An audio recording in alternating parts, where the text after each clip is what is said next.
Elhamdülillah. Hamını xoş gördük. Öncədən bir süjetə baxaq, izləyək onu, dinləyək və sonra məsələyə qaydaq. Biliyorum çok adamın hoşuna gelmeyecek bilmem sizin münasebetiniz neyse. İslam dini Türk milletinin başına gelmiş en dehşetli beladır. Türk milleti İslam olmayan da millet gibi millet. Bugün birbirimizi kırıyoruz. Özü fikir verirsin.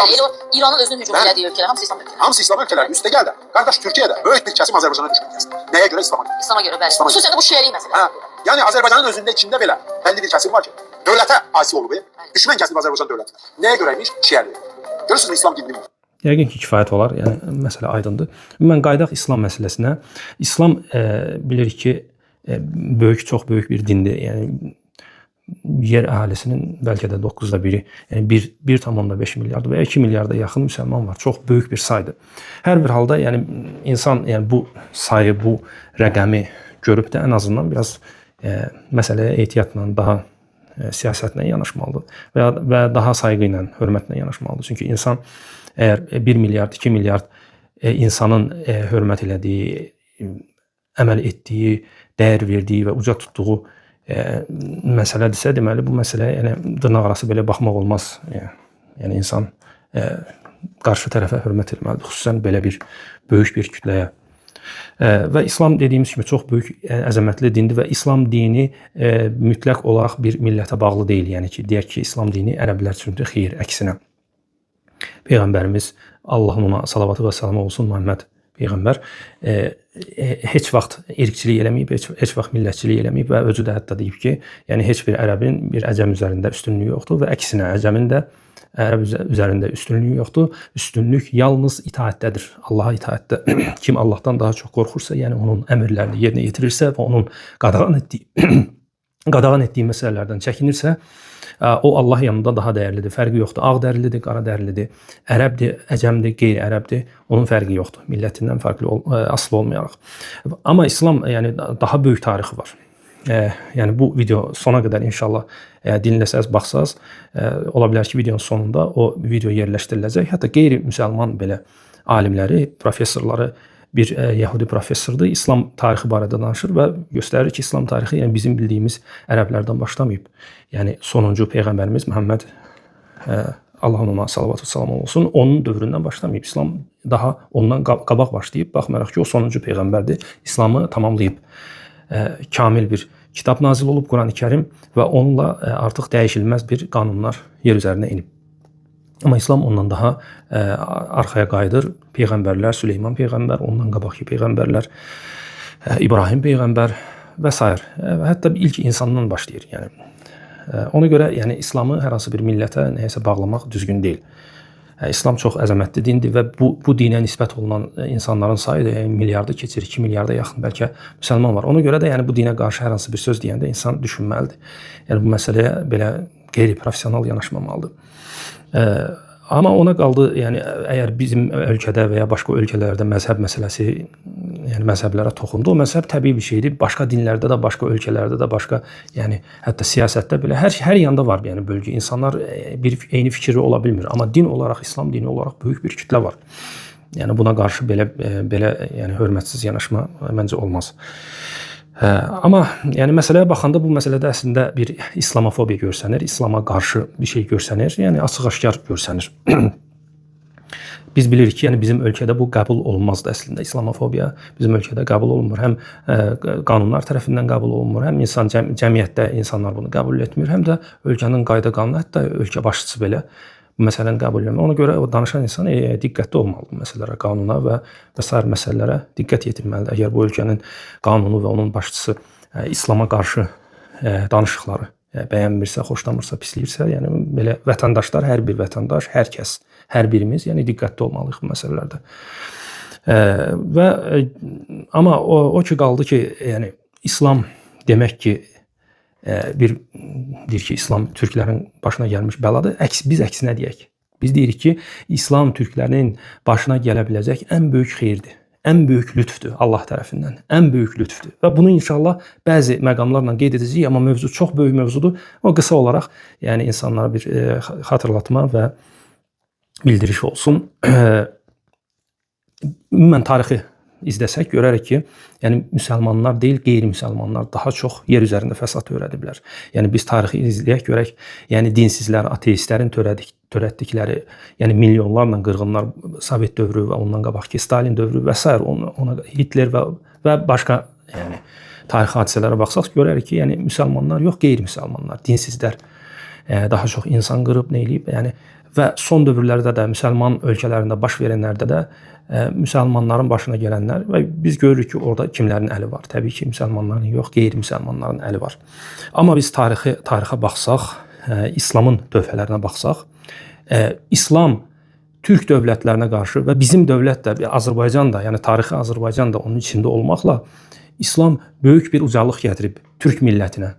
Osmanlı 500 il, 600 il, 6 əsrə yaxın hegemon olub. Tarixdə belə bir şey heç vaxt olmayıb ki, hər hansı bir struktur, bir dövlət bu qədər hegemonluq eləyə bilsin və bu hegemonluğun əsas səbəblərindən də biri məhz ədalət olub. Çünki İslam əgər doğru, düzgün tətbiq olunsa, o mütləq bir ədalətdir. Onun hüdudlarında hər kəs əmin-amanlıqda yaşayar və bu necə ki, tarixdən görsənir. Və əgər İslam olmasaydı, inanın ki, Osmanlı o izzəti bəlkə də yaşaya bilməzdi. O yer üzərində olan hegemonluğu yaşaya bilməzdi. Amma baxmayaraq ki, yəni o belə bir böyük dövlət olub, onun içərisində hər bir millət böyük bir əmin-amanlıqda yaşayıb. Fərqi yoxdur. Xaçpərəst olsun, yəhudi olsun və digər xalqlar olsun və bu danılmaz bir tarixi faktdır.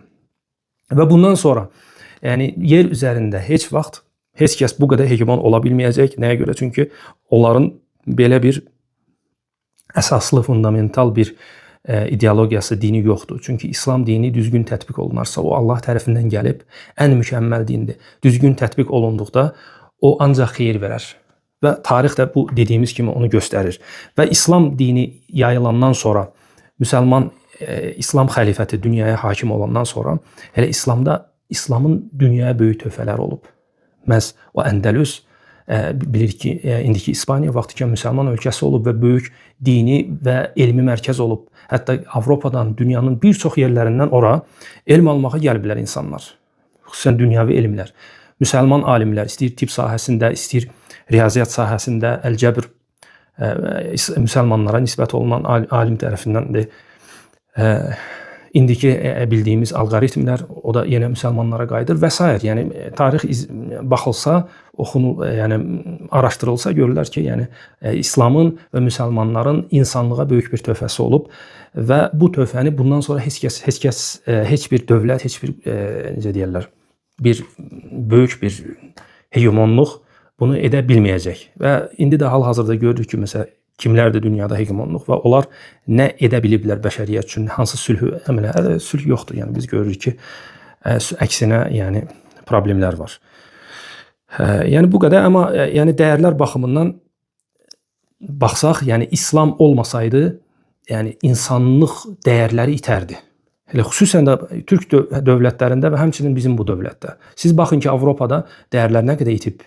İnsanlar, yəni bir qadın öz iti ilə evlənə bilirsə, yəni artıq bu insanlığın süqutudur. İnsanlıq artıq burada çöküb. Yəni İslam olmasaydı biz hansı halda olardıq? İslam dünyası, türk dünyası hansı halda olardı? Ona görə İslam bizə yalnız ucalıq gətirib, yalnız başımızı ucaldıb.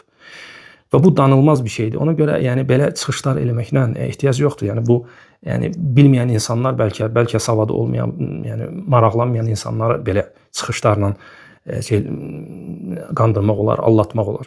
Amma yəni tarixdən xəbəri olan, reallıqdan xəbəri olan heç vaxt belə çıxışlara getməz və məzhəbləri də İslama aid etmək lazım deyil. Yəni hər hansı bir məzhəbin problemi varsa, o məzhəbin problemidir. Onu müəyyən qurumlar var o məzhəblərlə, amma ümumi İslamla, yəni hər hansı bir məzhəbə görə ümumi İslamla mübarizə aparmaq bu düzgün bir işdir. Zaten heç kəs yəni bu mübarizədə qalib olmaz. Yəni Allah mütləq qalib olan odur. Allah hamını müvəffəq eləsin. Professor Moshe Sharon, Hebrew University, Jerusalem. There is a question: is the attitude of Islam?